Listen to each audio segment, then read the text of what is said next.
Hello all, ఈ వీడియోలో మనం JNTU R18 C లాంగ్వేజ్ సిలబస్లో సింపుల్ న్యూమరిక్ ప్రాబ్లమ్స్లో ఉన్నటువంటి రెండో ప్రోగ్రామ్ని మనం సాల్వ్ చేద్దాం.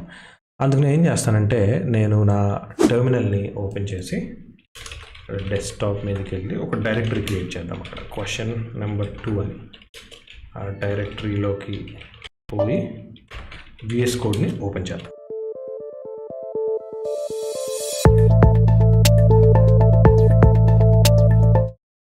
ఓకే, మన VS కోడ్ ఓపెన్ అయిపోయింది. ఇక్కడ నేను ఒక ఫైల్ క్రియేట్ చేస్తాను. ఫైల్ని interest.c అని నేమ్ చేసి ఆ ప్రోగ్రామ్ని ఇక్కడ కాపీ చేసేసి కామెంట్ చేసేద్దాం. ఓకే, సో ఇప్పుడు ప్రోగ్రామ్ రాయడం స్టార్ట్ చేసేద్దాం. సో C లాంగ్వేజ్లో ఉన్నటువంటి మెయిన్ ఫంక్షన్, ప్రింట్ఎఫ్, స్కాన్ఎఫ్, అసలు బేసిక్ మనకి ఏం కావాలి టు కిక్ ఆఫ్ ఒక C ప్రోగ్రామ్ రాయడానికి అన్నది ఒక సపరేట్ వీడియో చేశాను నేను. ఆ వీడియోని డిస్క్రిప్షన్లో పెట్టించిన, సో మీరు చెక్ చేయొచ్చు. ఓకే, ఇక్కడ చూస్తే మనకు వచ్చిన ప్రాబ్లం ఏంటంటే simple interest, compound interest find out చేయాలి. అది ఫైండ్ అవుట్ చేయాలంటే ఫస్ట్ మనకి ఫార్ములా తెలిసి ఉండాలి. Okay, so simple interest formula ఏంటంటే principal into time into rate of interest. అంటే మనం 3 రీడ్ చేయాలి. ఒకటి ప్రిన్సిపల్ అమౌంట్, ఓకే, రెండోది టైమ్, మూడోది rate of interest. So ROI అంటారు.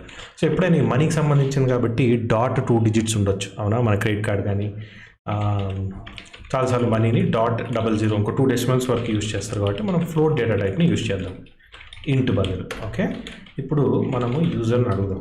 ఏ యూజర్ నువ్వు ఏం చేస్తావంటే ఈ 3 ఎంటర్ చేయి. Enter principal amount and time మనం ఏం చేద్దామంటే ఇన్ మంత్స్, నెలల్లో ఎంటర్ చేయమని అడుగుదాం. ఓకే, సంవత్సరాల బదులు. తర్వాత రేట్ ఆఫ్ ఇంట్రెస్ట్ ఎంటర్ చేయమన్నాం. ఆ 3 మనం రీడ్ చేద్దాం. మనం డిక్లేర్ చేస్తే 3 వేరియబుల్స్లో. ఫార్మాట్ స్పెసిఫైయర్ వచ్చి %f, ఓకే, ఫ్లోట్కి %, ప్రిన్సిపల్ అమౌంట్,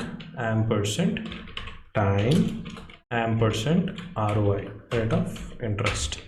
ఓకే, మనకు ఫార్ములా తెలుసు కాబట్టి డైరెక్ట్ ఇక్కడ ఇంట్ ఫ్లోట్ కదా, float simple interest equal to principal amount into time into ROI divided by మనకి రేట్ ఆఫ్ ఇంట్రెస్ట్ వచ్చి 10%, 5% అనుకోండి. అంటే 5/100, 10/100 వేస్తాం కాబట్టి 100. మళ్ళీ మనము టైం వచ్చి నెలల్లో అడిగినాం కాబట్టి దాన్ని 12తో డివైడ్ చేద్దాం. డివైడ్ చేసి సింపుల్గా ప్రింట్ చేద్దాం. ప్రింట్ చేసి simple interest percentile D. Okay, ఇక్కడ మనం ఏం చేద్దామంటే సింపుల్ ఇంట్రెస్ట్ వేరియబుల్లో స్టోర్ చేసినాం మనం. సో అది పెట్టేద్దాం. మీనింగ్ఫుల్ కామెంట్స్ యాడ్ చేద్దాం ఇక్కడ. ఎందుకంటే మనము సింపుల్ ఇంట్రెస్ట్ అలాగే కాంపౌండ్ ఇంట్రెస్ట్ కూడా మనం క్యాల్కులేట్ చేస్తున్నాం కాబట్టి ఎవరైనా వేరే వాళ్ళు మన ప్రోగ్రామ్ చూసినప్పుడు క్లియర్గా అర్థమవుతుంది మనం ఏం చేస్తున్నాము అని. ఓకే, ఇప్పుడు మనం కాంపౌండ్ ఇంట్రెస్ట్ని క్యాలిక్యులేట్ చేద్దాం. సో కాంపౌండ్ ఇంట్రెస్ట్ని క్యాలిక్యులేట్ చేయాలంటే మనకు కాంపౌండ్ ఇంట్రెస్ట్ ఫార్ములా తెలియాలి. ఓకే, దాని స్క్రీన్ మీద వేసేద్దాం. స్క్రీన్ మీద చూస్తే principal into 1 + R/n to the power of NT minus మళ్ళీ ప్రిన్సిపల్ అమౌంట్ అని ఉంది. సో ఈ బ్రాకెట్లో ఉన్నదాన్ని మనం ఏం చేద్దాం అంటే ఫస్ట్ ఒక వేరియబుల్లో వేసేద్దాం మనం. ఓకే, ఫ్లోట్ temp1 ఒక టెంపరీ వేరియబుల్ తీసుకొని దాంట్లో ఏం చేద్దాం అంటే 1 + R/n, అది power of 1 plus rate of interest divided by frequency. N అంటే ఏంటి? Compounding frequency. మరి కాంపౌండింగ్ ఫ్రీక్వెన్సీ అంటే దానికి ఏంటో తెలియదు కదా, కంపైలర్కి ఆబ్వియస్గా తెలియదు. మనం ఏం చేద్దామంటే మనం ఫస్ట్ అడుగుదాం యూజర్ని. యూజర్ కాంపౌండింగ్ ఫ్రీక్వెన్సీ ఎంటర్ చేయబోయాను. Enter the compounding frequency. Okay, దాన్ని మనము ఇదే వేరియబుల్లోకి రీడ్ చేసేద్దాం. దాన్ని డిక్లేర్ చేద్దాం. మళ్ళీ పెట్టి ఇక్కడ ఫ్లోట్ కాంపౌండింగ్ ఫ్రీక్వెన్సీని రీడ్ చేసాము. సో పవర్ ఆఫ్, ఈ పవర్ ఏంటిది అంటే ఈ మనము మళ్ళీ ఇన్ ఆర్డర్ టు అంటే పవర్ని ఫైండ్ అవుట్ చేయకుండా డైరెక్ట్గా మనం ఇక్కడ ప్రింట్ఎఫ్కి కావాల్సింది ఏంటి? ఇంక్లూడ్ stdio.h అనే హెడర్ ఫైల్ని ఇంక్లూడ్ చేసేస్తే మనకు ప్రింట్ఎఫ్ స్కానర్ వచ్చేస్తుంది. ఇక్కడ మనం ఏం చేస్తామంటే math.hని ఇంక్లూడ్ చేస్తాం. ఇది చేసేస్తే ఏమవుతుందంటే పవర్, అలాగే మళ్ళీ స్క్వేర్ రూట్ ఫైండ్ చేసుకోవాలనుకోండి.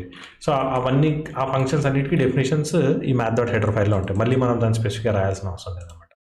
సో పవర్లో 1 + ROI, ఓకే, కామా టాప్లో ఏముంది n/t అంటే కాంపౌండింగ్ ఫ్రీక్వెన్సీ ఇంటూ టైం మళ్ళీ మరి నెలల్లో ఎంటర్ చేయమన్నట్టు డివైడెడ్ బై 12.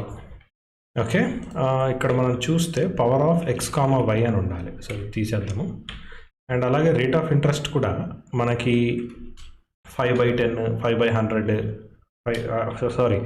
5%, 10% ఉంటుంది కాబట్టి డివైడెడ్ బై 100 కూడా ఇక్కడ మనం వేసేద్దాం. ఓకే, టెంప్ అయిపోయింది. ఇప్పుడు మనం ఏం చేద్దాము అంటే ప్రింట్ఎఫ్ మన ఫార్ములాని చూసుకున్నట్లయితే కనుక ఇక్కడ ఏమని పెడదాం, compound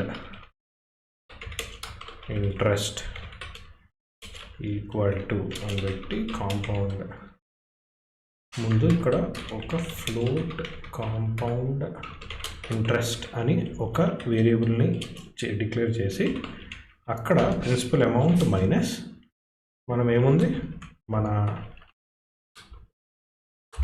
principal amount into formula చూస్తే టెంప్ 1, ఓకే, మైనస్ మళ్ళీ ప్రిన్సిపల్ అమౌంట్, అది మనకి అదేనా ఫార్ములా. మళ్ళీ ఒకసారి చెక్ చేద్దామా, చూస్తే ఎస్, ప్రిన్సిపల్ ఇంటూ టెంప్ 1 మన దాంట్లో పెట్టింది minus principal amount. Yes, perfect. So మనం ఫార్ములాని తీసేసి డైరెక్ట్గా సెమీకోలన్ వచ్చేసి ఇక్కడ కాంపౌండ్ ఇంట్రెస్ట్ని ప్రింట్ చేసేద్దాం. ఓకే, మనం ఒకసారి ఇప్పుడు ఈ ప్రోగ్రామ్ని ఎగ్జిక్యూట్ చేసి చెక్ చేద్దాం. ఓకే, నేను టర్మినల్ని ఓపెన్ చేసి దాన్ని రైట్ సైడ్కి పుష్ చేసేద్దాం. పుష్ చేసేసి మనకు కంపైల్ చేసేద్దాం. GCC interest.c. నేను అవుట్పుట్ ఫైల్ కూడా ఏం పెడదామంటే ఇంట్రెస్ట్ అనే పెట్టాను. ఓకే, ఇంట్రెస్టా? ఓకే, ఏదో వార్నింగ్ వచ్చింది మనకు. ఓకే, ఏంటి వార్నింగ్ అంటే %d అంట. ఓకే, ఏమైంది, ఇది ఇక్కడ దీని ఫార్మాట్ స్పెసిఫైయర్ f ఉండాలి, ఇక్కడ కూడా దీని ఫార్మాట్ స్పెసిఫైయర్ %f ఉండాలి. ఓకే, ఇప్పుడు మళ్ళీ రన్ చేసి చెక్ చేద్దాం. ఇప్పుడు మనం కంపైల్ చేద్దాం. interest.c -o interest. Okay okay, ఇక్కడ బేసికల్గా పవర్ ఏంటిదో నాకు తెలియదు అంటుంది. మనం math.h లైబ్రరీ యూస్ చేసినప్పుడు ఇది ఒక linking error.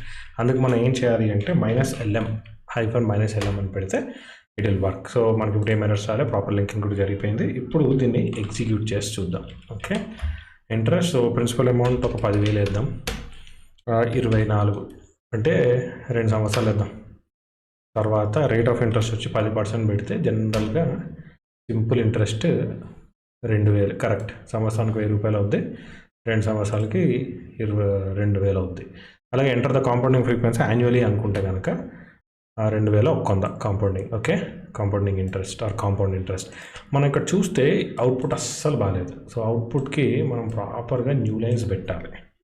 So new line, ఇక్కడ కూడా న్యూ లైన్ పెట్టి, అలాగే మీరు చూస్తే ఇక్కడ డాట్ తర్వాత 6 సున్నాలు వచ్చినాయి. మనకి జస్ట్ 2 ఉంటే చాలు. సో మనం ఏం చేద్దామంటే 0.2 పెడదాం.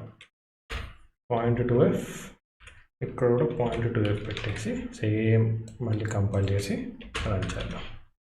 Compile, run. 10,000, 24 నెలలు, 10%, 2,000. అంటే compounding frequency 1, compound interest 2,100. Okay, ఈ వీడియో కనుక మీకు నచ్చినట్లయితే లైక్ చేయండి, షేర్ చేయండి, సబ్స్క్రైబ్ చేసుకోండి. ఇది ఇంకా ఇలాంటి సిమిలర్ కంటెంట్ చేయడానికి నాకు చాలా మోటివేటింగ్గా ఉంటుంది. Thank you all.